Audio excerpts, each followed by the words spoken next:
After merging various elemental divine abilities, Divine Tree Yuzu triggered strange phenomena around himself. Golden strands of spiritual energy glowed continuously, and a pillar of light shot up from the crown of his head, piercing through the sky as though he were experiencing enlightenment, while Yuzu was engrossed in refining the elemental divine abilities.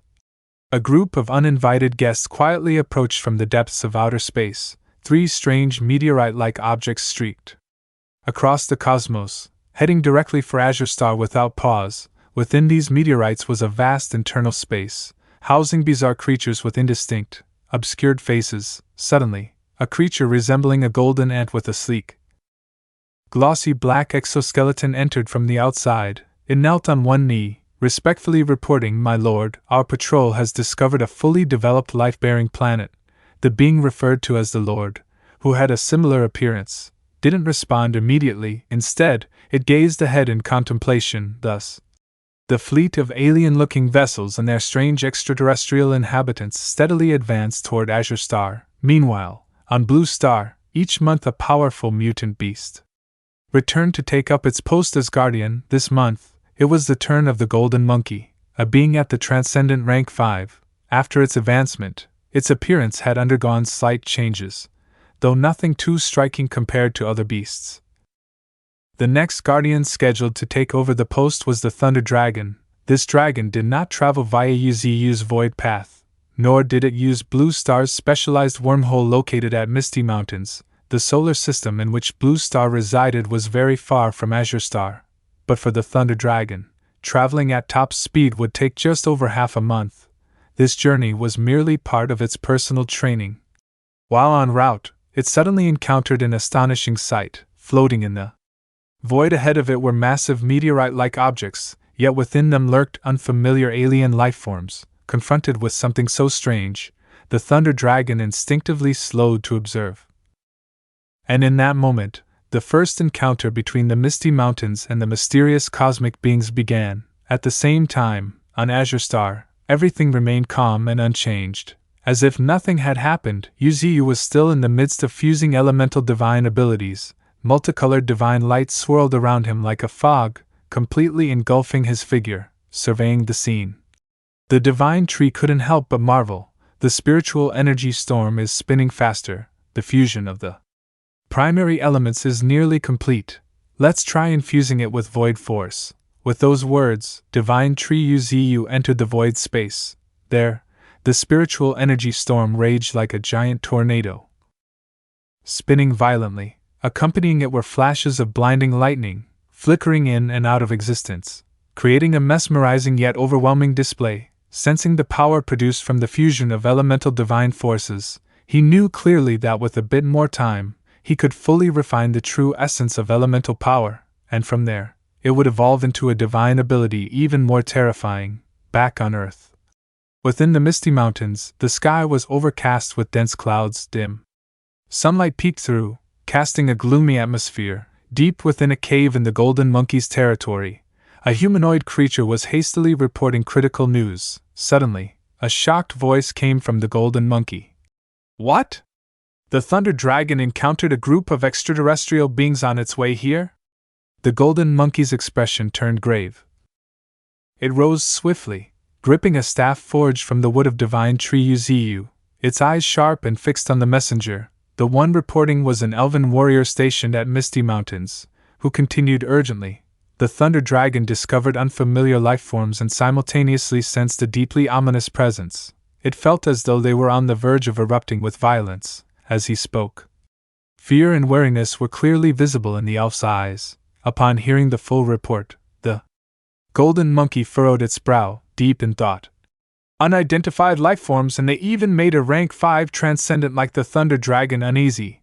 That likely means they're one of those wandering races drifting through the void. At that realization, the Golden Monkey wasted no time and coldly ordered, "Send word to Azure Star, inform Nine Tails. Also, instruct the human satellites to closely monitor all activity in space. Strengthen the defenses around the tunneling device and the void zone. Even if they're breached, do not let the enemy damage either location. Everyone, prepare for battle at any moment." The elven warriors shouted solemnly, "Yes!" Two close friends, Wild Boar and Badger, turned their gazes toward the golden monkey, their eyes widened like headlights, sweat pouring down their faces, clearly filled with worry and tension. Badger trembled as he stammered, "The little monkey has changed. He's truly powerful now," Wild Boar silently thought to himself, looking at that back. "It finally resembles the figure of a king." Unknowingly, the golden monkey had grown, both in strength and in spirit. Meanwhile, in the vastness of space, strange howling cries emanated from the meteorites carrying alien creatures. A furious roar echoed out, "That damned dragon! It killed my child! I will find the trail of that thunder dragon and tear it to pieces!" The one roaring in rage was a powerful queen ant, her lower body like a giant furnace, capable of spawning endless monsters of considerable strength. She screeched her orders, bloodlust surging from the swarm of insect creatures trailing behind her, all of whom nodded in unison. On the surface of a massive meteorite, thousands of humanoid insectids beat their wings and moved in formation in a single direction. They belonged to the insectid race, a species that wandered the universe.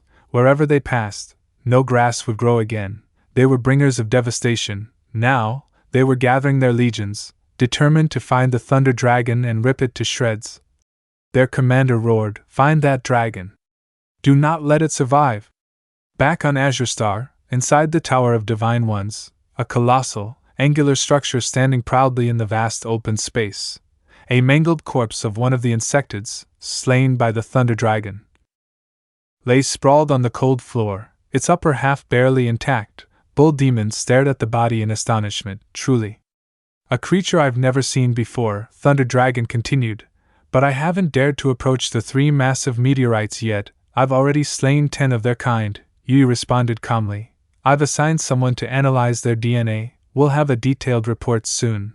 Bull Demon asked skeptically, "According to you, their trajectory leads them straight to Azure Star?"